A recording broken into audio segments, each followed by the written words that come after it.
4 days, just 4 days away from the finish line, and they pulled the rug out from under me. My name is Michael Hargrove. I'm 64 years old, and for 29 years and 11 months, I've worked in facilities management at Metrosys Technologies in Toronto. I was the guy who made sure the heat worked in the winter. The lights stayed on in the stairwells, and the servers didn't overheat in the dead of July. Not glamorous work, but honest and steady. And for a long time, I believed that if I just kept my head down, did my job, and stuck around long enough, I'd be taken care of when the time came. They used to say loyalty still meant something at Metrosys. Maybe it did once, but I should have known better. Ethan Cole, the new CEO, hadn't looked me in the eye in months, stopped replying to my emails, stopped inviting me to the monthly department huddles. I'd chalked it up to growing pains young guy, fancy degree, trying to make a name for himself. But something had shifted. You could feel it in the walls, the tension, the silence, the way people lowered their voices when you walked past. It was early November. The sun wasn't up yet when I pulled into the parking lot, same as I had since 1995. Back then, Metrosys had been 2 low-rise buildings and a whole lot of ambition. Now it's stretched across 4 blocks of industrial real estate with automated everything and a digital badge system I'd helped implement.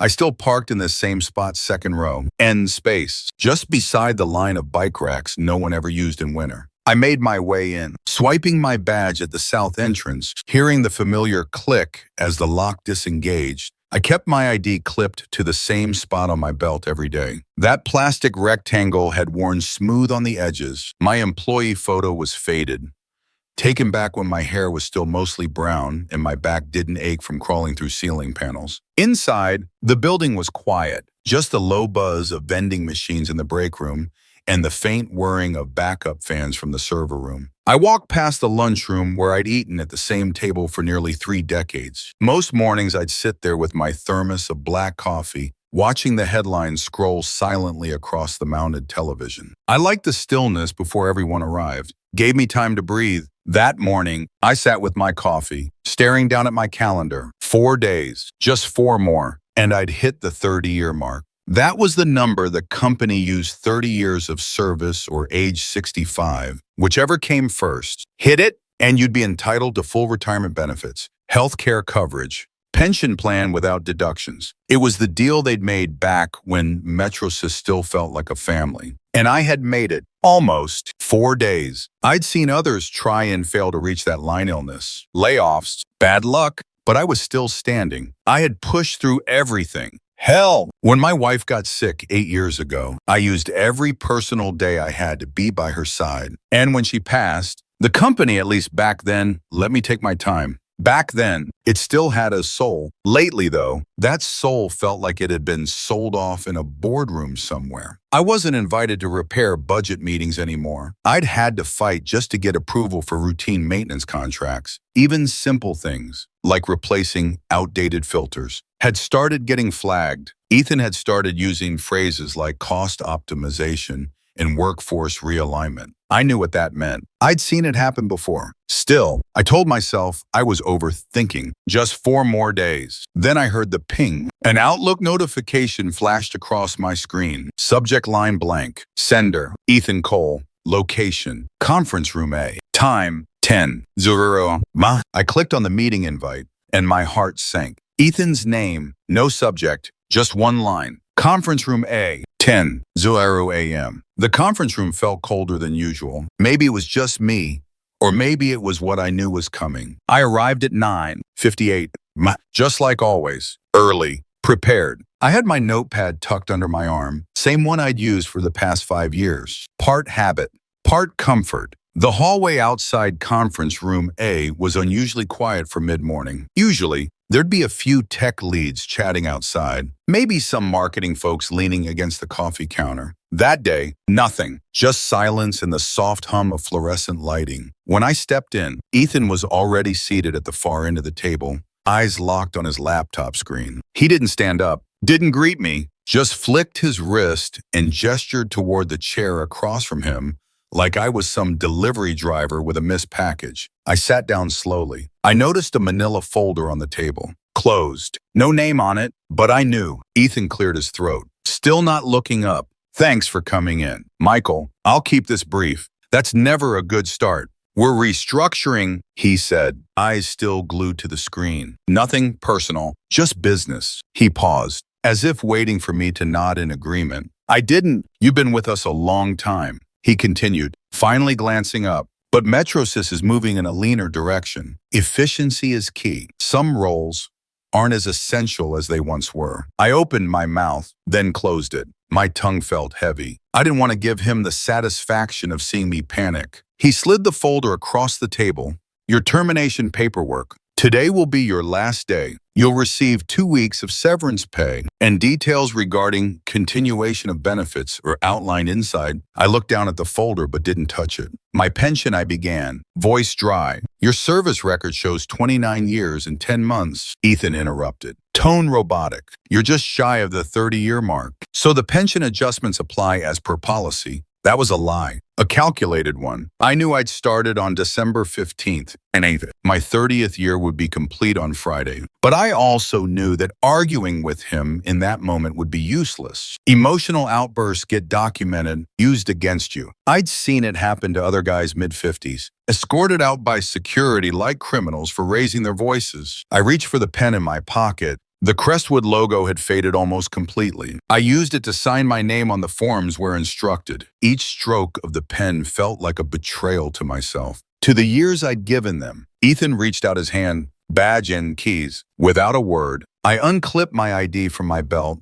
and laid it in his palm. Then I pulled the ring of master keys from my pocket. Every door in the building's supply rooms, loading dock, server cages was tied to that ring. I'd carried it for 29 years, and in one breathless moment, I let it go. I stood, folder in hand. He didn't say anything else. Just went back to typing. The walk back to my desk felt like a funeral procession. No one made eye contact. A few people glanced up, then quickly looked away. I passed the break room, the one where I'd fixed the coffee machine more times than I could count, and saw my usual lunch table sitting empty. At the front desk, the security guard looked up, then slowly stood, unsure whether to say goodbye or salute. I gave him a faint nod. That was all either of us could manage. Outside, the wind had picked up. My old truck was waiting, loyal as ever. I slid into the seat and turned the ignition. It started on the first try. It always did. I didn't drive right away. I just sat there, engine humming, looking back at the building through the windshield. The same building I'd helped expand from 2 to 4 wings. The one I used to think I'd retire from with dignity. 4 days. That's all it would have taken. And now I was walking away with nothing but a manila folder and a hollow ache in my chest. That night, I laid everything out on the kitchen table. Pay stubs, policies, memos. Something didn't add up. The table was scarred pine, sturdy, older than most of the furniture in my house. I'd built it myself years ago. During the first winter after my wife passed, working with wood had helped me stay sane back then. Now it served a different purpose. Evidence review. I started with the basics. My original offer letter was in a manila folder at the back of the filing cabinet. December 15th. NAI 5, signed by the company's first HR manager, typed on letterhead from back when the logo still had 3 colors. I'd never thrown it out. My wife had been meticulous about keeping records. You never know. She used to say, that voice echoed in my mind as I opened each envelope, unfolded each page. Then came the pay stubs, 15 years worth, sorted by fiscal quarter. I flipped through them one by one, lining them up next to a calculator in the company's retirement policy, which I'd printed off again just to be sure. The math was simple. 30 years of continuous service or age 65, whichever came first, for full pension benefits. I was 64, but as of that Friday, I'd have 30 years in. Their paperwork said 29 years and 10 months. Wrong. I double-checked the service log, including every sick day, vacation, and overtime submission. Everything lined up. Even the weeks I'd taken off when Margaret was going through chemo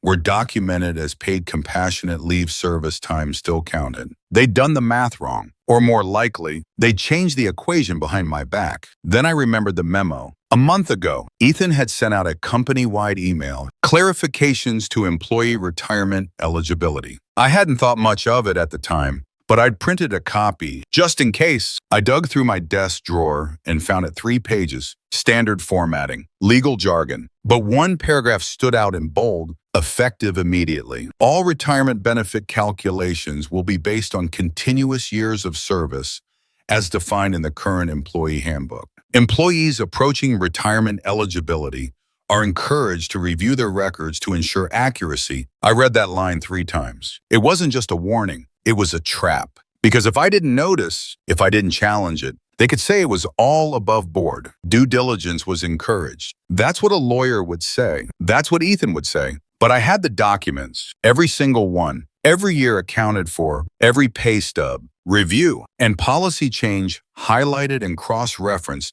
They'd hoped I wouldn't look, or worse, that I wouldn't care. They were wrong. Still, part of me hesitated. What was I going to do, call Ethan and demand he fix it? That ship had sailed the moment he slid that folder across the table. He had the upper hand. The job was gone. The door was closed. Hiring a lawyer. I didn't have that kind of money. Not the kind you need to fight a company with 3 legal firms on retainer. And I wasn't young anymore. Did I really want to spend the next few years of my life in and out of hearings? I was about to put everything away when I remembered a name I hadn't thought about in months. Sarah Lindley. She'd been head of human resources at MetroSys for over a decade. A stickler for rules. The kind of person who made you rewrite your leave request if the wording didn't match policy, but she was fair, sharp. The only person in management who ever stood up to the board when they tried to push through shady changes. Word around the office was that she'd retired last year and taken up private consulting. Helped small companies build better HR systems, but I knew her better than that. She was the kind of person who didn't just walk away from injustice. I opened my old contact book paper, spiral bound, the kind no one used anymore, and there she was, Lindley. Sarah.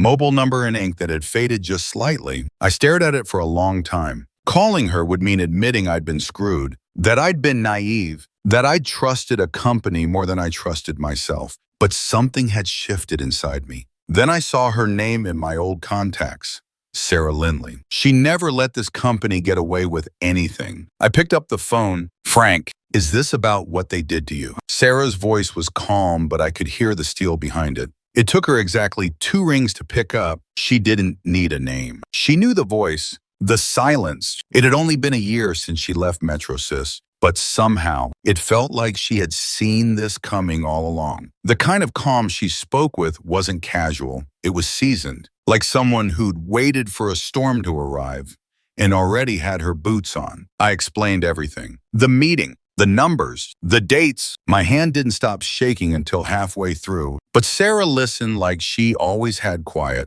deliberate, no rush to respond, just the occasional or what day exactly, to keep me grounded. Did you keep your original offer letter? She asked. Yes. And pay stubs, retirement memos, all of it, every single one. Smart man, she said, and I could hear the corner of a smile in her voice. Your wife taught you well. That hit me harder than I expected. I swallowed before answering. She always said paper doesn't lie. People do. I need to see everything, Sarah said, more serious now. Bring it to my office Monday morning. We'll go through it together. And Michael, don't contact anyone at MetroSys. Don't email. Don't vent online. Don't even mention this to your neighbors. If we're doing this, we do it clean. Her office was tucked into the 2nd floor of an old stone building just off Spadina, the kind of place you'd expect to find an accountant, not someone preparing to launch a legal counterstrike. The door was unmarked, just a buzzer and a brass plaque that read S.O. Advisory, understated, quiet, effective. I arrived early, 3 boxes in tow labeled, stacked, and organized by year bound. She didn't say much at first, just nodded, gestured to the conference table,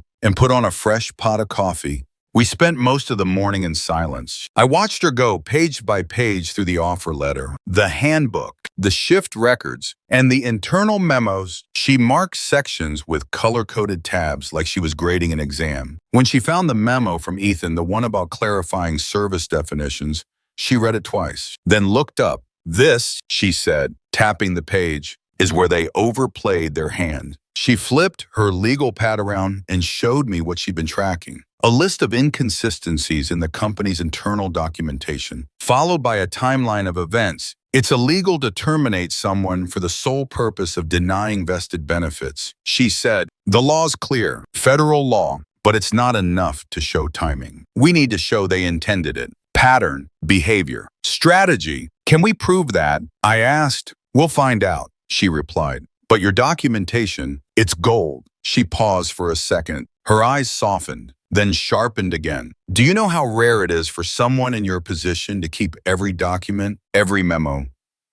You're about to become a nightmare for them. We talked through the process. She would file a complaint with the Ministry of Labor and push for a federal review. If the government picked it up, they could subpoena internal communications, interview current and former employees, and dig into company-wide data. It wouldn't just be my case, it could become something much bigger. They're betting you'll stay quiet, she said. They're betting you'll disappear. But if what I'm seeing here is real, and it is, this might go well beyond you. The weight of it sank in slowly. This wasn't just a matter of lost money. It was a matter of principle. They hadn't just fired me. They'd made a bet that no one would care. I don't want revenge, I said, more to myself than to her. I just want what's right. She gave a short nod. Justice is a good place to start. Then she turned to her laptop and opened a secure government portal. The next morning, she filed the complaint, and everything began to move faster than I expected. I heard you've been talking to people. Ethan's voice crackled over the phone. Hope you're not doing anything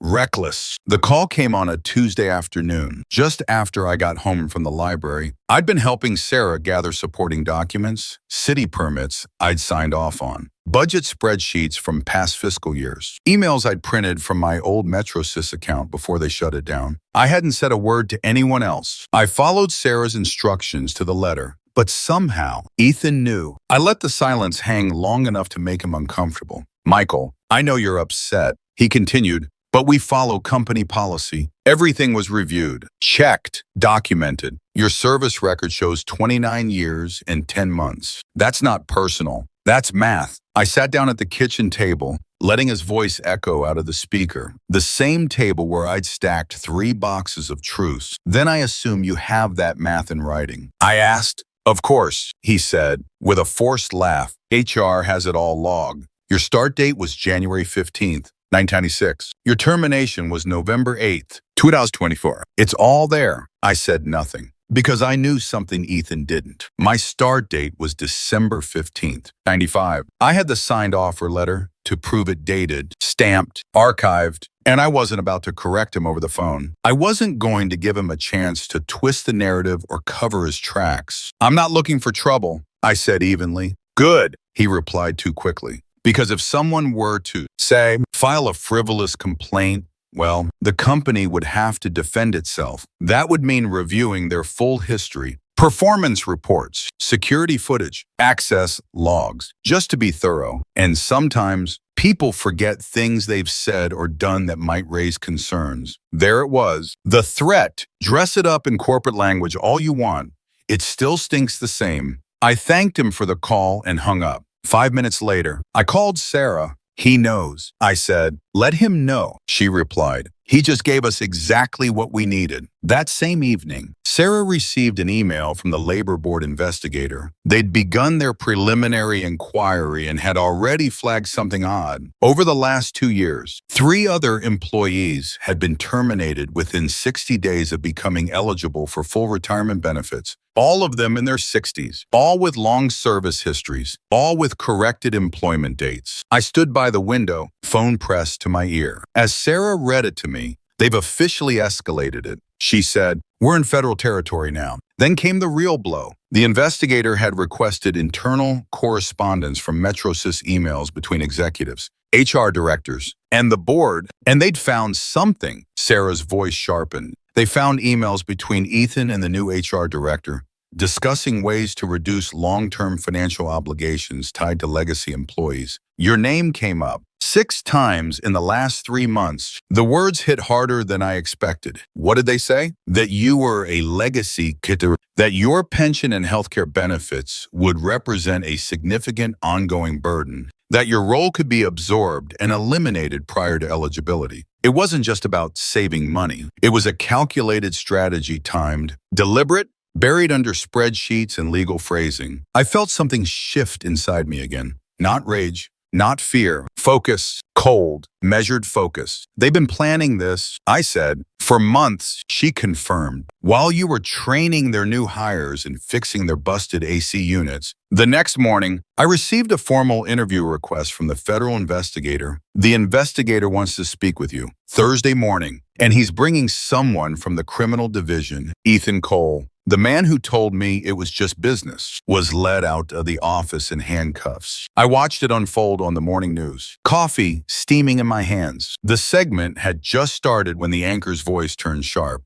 Breaking developments in the MetroSys Technologies pension fraud case. The screen cut to a shot of Ethan being escorted down the front steps of the building I'd walked into nearly every day for 30 years. He looked smaller than I remembered, his perfect hair disheveled, suit rumpled, wrists bound behind him. Two federal agents flanked him, one carrying a sealed evidence box marked HR files. In the background, I recognized the front desk, the same lobby I'd passed through thousands of times. The camera panned up to the company logo, now half obscured by police tape. According to the reporter, the investigation had uncovered widespread manipulation of retirement eligibility records, emails, spreadsheets, board meeting notes, all pointing to a systemic strategy of cutting off long-term employees just before their pensions could vest. Ethan and the HR director, Patricia Walsh, were at the center of it. 14 counts of wire fraud. The anchor said, up to 70 years in prison if convicted. I muted the TV and sat in silence. The hum of the refrigerator, the only sound in the room. Justice doesn't always look like fireworks. Sometimes it looks like a suit and cuffs in a camera crew outside a glass building you once helped build. Later that afternoon, Sarah called. They've concluded the investigation, she said. 18 employees affected, over $2 million in denied benefits. The board fired both Ethan and Patricia this morning. Clean sweep. I didn't say anything at first. Michael, your pension is fully restored. She added, backdated to when it should have vested. Healthcare too. And she hesitated. The board approved a settlement for damages, $200,000, plus legal fees. I leaned back in my chair. I should have felt triumphant. But what I really felt was peace. Thank you, Sarah, I said quietly. You earned every cent of it, she replied, and more. 3 months later, I stood in my garage workshop, the scent of sawdust in the air. A slab of oak balanced on my workbench. It was the kind of winter morning I used to drive through in the dark, thermos in hand, keys jangling at my hip. But now I had time to build something for myself. The bookshelf was for my daughter, solid Canadian oak, dovetail joints, finished by hand. She'd been asking for one for years, and I'd always said, when I get around to it. Now, I finally had the space to do it right. As I worked, I thought about the past year, about the people I'd trained, the systems I'd kept running, the quiet pride of showing up every day for a job no one ever really saw. I thought about how they tried to erase all of it with a spreadsheet and a signature. But I was still here, standing, whole. The pension checks arrived like clockwork, now full amount. No deductions. The settlement money sat untouched in my savings account. I wasn't sure I'd ever need it. I'd never been the flashy type. Just a man who liked things to work the way they were supposed to. Ethan had taken a plea deal, 18 months in a federal facility. Patricia got 6 months and 2 years probation. MetroSys had been quietly acquired by a larger firm based out of Vancouver. They restructured the leadership team, issued public apologies, and launched an internal ethics program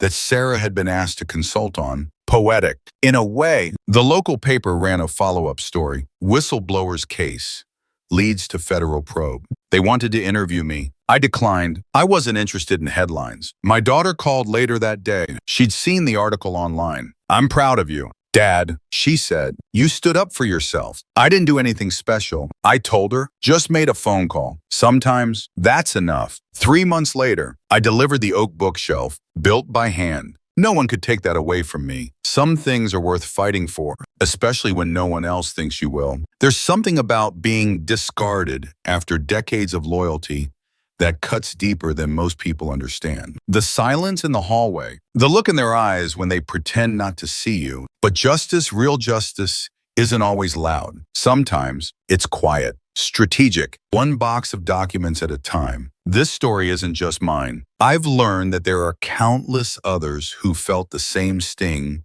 who've been pushed aside just before the finish line. If that's you, know this: you are not alone. And your story still matters. The biggest lesson I took from this: patience isn't weakness, and being prepared, being meticulous, can be more powerful than any title or office. You don't have to scream to be heard. You just need to act when the moment is right. Thank you for watching. Truly, if this story meant something to you, leave a 1 in the comments. Subscribe if you'd like to hear more real stories like this. And if you've been through something similar or know someone who has, feel free to share. You never know who might find courage in your voice.